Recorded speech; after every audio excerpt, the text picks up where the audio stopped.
आज है 5 जून 2026 दिन शुक्रवार। नमस्कार, जय जोहार। चलिए देखते हैं छत्तीसगढ़ की 25 फटाफट बड़ी खबरों को। लेकिन इससे पहले आप वीडियो को कहां से देख रहे हैं, कमेंट बॉक्स में बताना बिल्कुल ना भूलें। रायगढ़ में बढ़ रहे एचआईवी के मामले, स्वास्थ्य विभाग की चिंता बढ़ी। छत्तीसगढ़ के रायगढ़ जिले में एचआईवी संक्रमण के बढ़ते मामलों ने स्वास्थ्य विभाग की चिंता बढ़ा दी। लगातार सामने आ रहे नए मामलों के बाद जागरूकता, जांच और उपचार कार्यक्रमों पर विशेष जोर दिया जा रहा है। स्वास्थ्य विशेषज्ञ लोगों से सुरक्षित व्यवहार अपनाने, नियमित जांच कराने और संक्रमण को लेकर फैली भ्रांतियों से बचने की अपील कर रहे हैं। विभाग का कहना है कि समय पर जांच और इलाज से एचआईवी संक्रमित व्यक्ति सामान्य जीवन जी सकता है। इबोला का खतरा नहीं, फिर भी कांगो युगांडा से लौटे यात्री निगरानी। कांगो और युगांडा से छत्तीसगढ़ लौटे यात्रियों में इबोला संक्रमण के कोई लक्षण नहीं मिले, लेकिन स्वास्थ्य विभाग पूरी तरह से सतर्कता बरत रहा है। एहतियाती कदम के तौर पर सभी यात्रियों को 21 दिनों तक होम आइसोलेशन में रहने के निर्देश दिए गए। इस अवधि में उनकी नियमित स्वास्थ्य जांच निगरानी की जाएगी। अधिकारियों का कहना है कि फिलहाल घबराने की कोई बात नहीं है, लेकिन संक्रमण की आशंका को देखते हुए सभी जरूरी सावधानियां अपनाई जा रही हैं। फ्लाई ऐश से बन रही ग्रीन सड़कें, छत्तीसगढ़ में एनएचएआई की नई पहल। छत्तीसगढ़ में राष्ट्रीय राजमार्ग प्राधिकरण यानी एनएचएआई पर्यावरण संरक्षण की दिशा में अनोखी पहल कर रहा है। सड़कों के निर्माण में फ्लाई ऐश और औद्योगिक कचरे का उपयोग कर पर्यावरण अनुकूल सड़कें तैयार की जा रही हैं। इस तकनीक से निर्माण लागत कम होने के साथ औद्योगिक अपशिष्ट के सुरक्षित निपटान में मदद मिल रही है। छत्तीसगढ़ में तहसीलदारों की हड़ताल खत्म, काम पर लौटे अधिकारी, गिरफ्तारी की मांग बरकरार। छत्तीसगढ़ में तहसीलदारों और नायब तहसीलदारों की हड़ताल समाप्त हो गई। शासन से कार्रवाई और सुरक्षा को लेकर आश्वासन मिलने के बाद अधिकारी काम पर लौट आए। हालांकि संघ ने स्पष्ट किया कि संबंधित मामले में भाजपा विधायक की गिरफ्तारी की मांग अब भी कायम है। हड़ताल के दौरान कई प्रशासनिक कार्य प्रभावित हुए थे और आम लोगों को परेशानी का सामना करना पड़ा। भिलाई नगर निगम में परिसीमन चर्चा तेज, वार्ड में मतदाता असंतुलन की आशंका। भिलाई नगर निगम के वार्ड में प्रस्तावित परिसीमन को लेकर चर्चाएं तेज हो गई। नए सीमांकन के बाद कई वार्ड में मतदाताओं की संख्या असंतुलित होने की आशंका जताई जा रही है। स्थानीय जनप्रतिनिधियों और नागरिक संगठन इस मुद्दे पर अपनी अपनी राय रख रहे हैं। जानकारों का मानना है कि यदि मतदाता संख्या में बड़ा अंतर रहा तो प्रतिनिधित्व प्रभावित हो सकता है। छत्तीसगढ़ के कई जिलों में येलो अलर्ट। रायपुर में आज सुबह से छाए घने बादल। छत्तीसगढ़ के उत्तरी और दक्षिणी इलाकों में मौसम विभाग ने येलो अलर्ट जारी किया। कई जिलों में गरज चमक के साथ बारिश और तेज हवाओं की संभावना जताई गई। राजधानी रायपुर में आज सुबह से ही बादलों का डेरा बना हुआ है, जिससे मौसम सुहावना हो गया। मौसम विभाग ने लोगों को सतर्क रहने और खराब मौसम के दौरान सुरक्षित स्थानों पर रहने की सलाह दी। अमनदीप के शतक से चमकी रायपुर रायनॉन्स। सीसीपीएल 3 में दर्ज की शानदार जीत। सीसीपीएल 3 के शानदार आगाज में रायपुर रायनॉन्स ने दमदार प्रदर्शन करते हुए यादगार जीत दर्ज की। टीम की जीत के हीरो रहे अमनदीप, जिन्होंने शानदार शतक जड़कर विपक्षी गेंदबाजों की जमकर खबर ली। बल्लेबाजों के बाद गेंदबाजों ने भी सटीक लाइन लेंथ के साथ बेहतरीन प्रदर्शन किया और विरोधी टीम को दबाव में रखा। बल्लेबाजी और गेंदबाजी दोनों विभागों में संतुलित खेल दिखाते हुए रायपुर रायनॉन्स ने टूर्नामेंट की शुरुआत जीत के साथ की और खिताब की दावेदारी मजबूत की। छत्तीसगढ़ के 5 नए मेडिकल कॉलेजेस में 149 संविदा पदों पर होगी चिकित्सकों की भर्ती। छत्तीसगढ़ सरकार ने प्रदेश के 5 नए शासकीय मेडिकल कॉलेजेस में 149 संविदा पदों पर भर्ती की प्रक्रिया शुरू की। भर्ती में professor, associate professor, assistant professor और सीनियर रेजिडेंट्स के पद शामिल हैं। ये नियुक्तियां दंतेवाड़ा, मनेन्द्रगढ़, कुनकुरी, जांजगीर चांपा, कबीरधाम मेडिकल कॉलेजेस में की जाएंगी।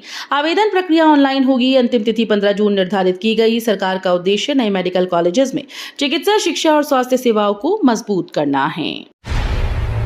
कबीरधाम एसपी खुद उतरे सड़क पर, इंटरसेप्टर में बैठकर यातायात नियमों का संदेश दिया।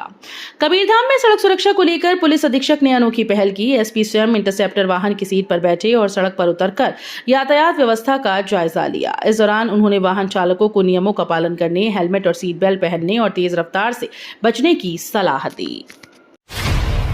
बिलासपुर में बिजली सुधारने पहुंचे इंजीनियर से मारपीट, बंधक बनाने और अभद्रता का आरोप। बिलासपुर में बिजली व्यवस्था सुधारने पहुंचे विद्युत विभाग के इंजीनियर और कर्मचारियों के साथ अभद्रता का मामला सामने आया। आरोप है कि कुछ लोगों ने टीम को बंधक बनाने की कोशिश की, इंजीनियर के कपड़े फाड़ दिए और बाल खींचकर मारपीट की। घटना के बाद विभागीय कर्मचारियों में आक्रोश है। पीड़ित इंजीनियर ने पुलिस में शिकायत दर्ज कराई। छत्तीसगढ़ निकाय चुनाव में 5 नगर पंचायतों में भाजपा को 3 और कांग्रेस को 2 सीटें। छत्तीसगढ़ निकाय चुनाव के परिणामों में भाजपा और कांग्रेस के बीच कड़ी टक्कर देखने को मिली। 5 नगर पंचायतों में हुए चुनाव में भाजपा ने 3 सीटों पर जीत दर्ज कर बढ़त बनाई, जबकि कांग्रेस के खाते में 2 नगर पंचायतें गई। परिणाम आने के बाद दोनों दलों के कार्यकर्ताओं में उत्साह का माहौल रहा। भाजपा ने इसे विकास और जनविश्वास की जीत बताया। छत्तीसगढ़ में सरकारी शिकायतों के लिए शुरू हुई सीएम हेल्पलाइन 1076, दफ्तरों के चक्कर खत्म। छत्तीसगढ़ में अब लोगों को सरकारी शिकायतों के लिए दफ्तरों के चक्कर नहीं लगाने पड़ेंगे। राज्य सरकार ने सीएम हेल्पलाइन 1076 की शुरुआत की, जहां नागरिक सीधे अपनी शिकायतें दर्ज करा पाएंगे। हेल्पलाइन के माध्यम से शिकायतों के त्वरित निराकरण की व्यवस्था की गई। अधिकारियों को तय समय सीमा में समाधान सुनिश्चित करने के निर्देश दिए। सीजीपीएससी घोटाले में ईडी की बड़ी कार्रवाई। उत्कर्ष चंद्राकर के ठिकाने से 8 लाख नकद जब्त। छत्तीसगढ़ लोक सेवा आयोग भर्ती घोटाले की जांच में ईडी ने रायपुर और भिलाई समेत 9 ठिकानों पर छापेमारी की। कार्रवाई के दौरान पूर्व अध्यक्ष टामन सिंह सोनवानी के करीबी उत्कर्ष चंद्राकर के ठिकाने से 8 लाख रुपए नकद, कई दस्तावेज और डिजिटल साक्ष्य जब्त किए गए। जांच एजेंसी ने पूर्व सचिव जेके ध्रुव, पूर्व परीक्षा नियंत्रक आरती वासनिक और अन्य अधिकारियों से जुड़े परिसरों में तलाशी ली। छत्तीसगढ़ में शुरू होगी बासमती धान मिशन योजना। किसानों को मिलेगा वैश्विक बाजार और बेहतर दाम।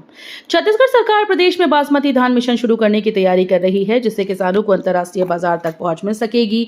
योजना के तहत चयनित क्षेत्रों में बासमती धान की खेती को बढ़ावा दिया जाएगा और किसानों को उन्नत बीज, तकनीकी प्रशिक्षण और विपणन सहायता उपलब्ध कराई जाएगी। सरकार का मानना है कि बासमती की मांग विदेशों में अधिक होने से किसानों की आय बढ़ेगी। इंदौर मुंबई मॉडल पर चलेगा रायपुर। ट्रैफिक सुधार के लिए शहर 4 रंगीन जोन में बटेगा। रायपुर में बढ़ते ट्रैफिक जाम से राहत दिलाने के लिए प्रशासन अब इंदौर और मुंबई मॉडल लागू करने जा रहा है। योजना के तहत शहर को 4 हिस्सों में बांटा जाएगा, जिसकी पहचान अलग अलग रंगों से होगी। ऑटो और ई रिक्शा भी रंग कोड के आधार पर निर्धारित जोन में संचालित होंगे, जिससे अव्यवस्थित आवाजाही पर नियंत्रण मिलेगा। प्रशासन का दावा है कि इससे ट्रैफिक दबाव कम होगा, जाम की समस्या घटेगी। आईपीओ में भारी मुनाफे का लालच देकर रायपुर के कारोबारी से 84 लाख की साइबर ठगी। रायपुर के कारोबारी को आईपीओ में मोटा मुनाफा दिलाने का झांसा देकर साइबर ठगों ने 84 लाख ठग लिए। आरोपियों ने खुद को निवेश सलाहकार बताकर फर्जी ऑनलाइन प्लेटफॉर्म के जरिए निवेश कराया और अधिक रिटर्न का भरोसा दिलाया। शुरुआती मुनाफा दिखाकर कारोबारी का विश्वास जीता गया, फिर बड़ी रकम ट्रांसफर करवा ली गई। छत्तीसगढ़ में आकाशीय बिजली से 3 महिलाओं की हुई मौत। छत्तीसगढ़ में आकाशीय बिजली गिरने से 3 महिलाओं की दर्दनाक मौत हो गई। इस घटना के बाद मौसम विभाग ने प्रदेश में आगे 5 दिनों तक आंधी बारिश का अलर्ट जारी किया है। विभाग के अनुसार कई इलाकों में 60 किलोमीटर प्रति घंटे की रफ्तार से तेज हवाएं चल सकती हैं। साथ ही गरज चमक और बिजली गिरने का भी अनुमान है। मुख्यमंत्री सचिवालय में बड़ा प्रशासनिक फेरबदल, कई अधिकारियों को मिली नई जिम्मेदारियां।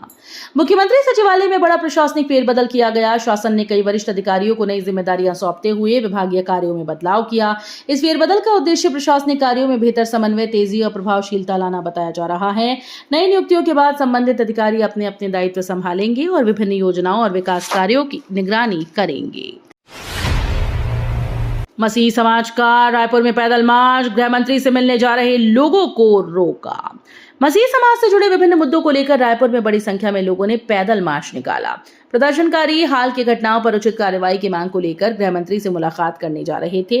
हालांकि रास्ते में पुलिस ने उन्हें रोक दिया, जिसके बाद कुछ देर के लिए तनाव की स्थिति बनी रही। प्रदर्शनकारियों का कहना है कि उनकी मांगों पर गंभीरता से ध्यान दिया जाए और दोषियों के खिलाफ सख्त कार्रवाई की जाए। रीलबाजी के चक्कर में पुल से नदी में कूदा युवक, दर्दनाक हादसे में मौत।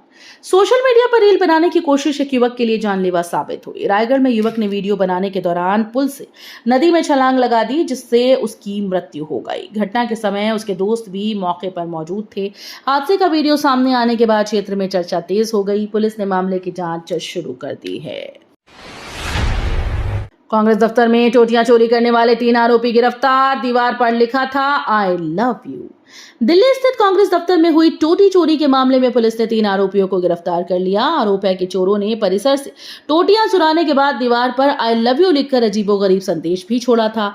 घटना के सामने आने के बाद पुलिस ने जांच तेज की और सीसीटीवी फुटेज व अन्य सुरागों के आधार पर आरोपियों तक पहुंची। दुर्ग पुलिस ने समोदा कांड में जब्त 7.88 करोड़ की अफीम भिलाई स्टील प्लांट में नष्ट की। छत्तीसगढ़ के दुर्ग पुलिस ने चर्चित समोदा कांड में जब्त 7.88 करोड़ रुपए मूल्य की अफीम को भिलाई स्टील प्लांट में नष्ट किया। पुलिस और प्रशासनिक अधिकारियों की मौजूदगी में पूरी प्रक्रिया सुरक्षा मानकों के तहत संपन्न हुई। ये कार्रवाई न्यायालय के निर्देश और मादक पदार्थ नियंत्रण अधिनियम के प्रावधानों के अनुसार की गई। अधिकारियों ने कहा कि नशे के कारोबार पर लगातार सख्त कार्रवाई जारी रहेगी। रायपुर के बड़ईपारा में किराना दुकान में लगी आग, दमकल टीम ने बड़ा हादसा टाला। रायपुर के बड़ईपारा इलाके में एक किराना दुकान में अचानक आग लगने से अफरा तफरी मच गई। सूचना मिलते ही दमकल विभाग की टीम मौके पर पहुंची और काफी मशक्कत के बाद आग पर काबू पाया। आग के लपटें आसपास की दुकानों तक पहुंचने लगी, लेकिन समय रहते कार्रवाई से बड़ा हादसा टल गया। रायपुर का गुड़ियारी अंडरब्रिज 14 दिन बंद, ट्रैफिक डायवर्ट, यात्रियों को बदलना होगा रूट। रायपुर के गुड़ियारी रेलवे अंडरब्रिज को मरम्मत और निर्माण कार्य के चलते 18 जून तक पूरी तरह से बंद कर दिया गया। ट्रैफिक पुलिस ने इस दौरान वैकल्पिक मार्गों से आवागमन करने की सलाह जारी की। एक्सप्रेस वे और गुड़ियारी आने जाने वाले वाहन चालकों को अब बदले हुए रूट का इस्तेमाल करना होगा। अंडरब्रिज बंद रहने से आसपास के इलाकों में यातायात दबाव बढ़ने की संभावना है।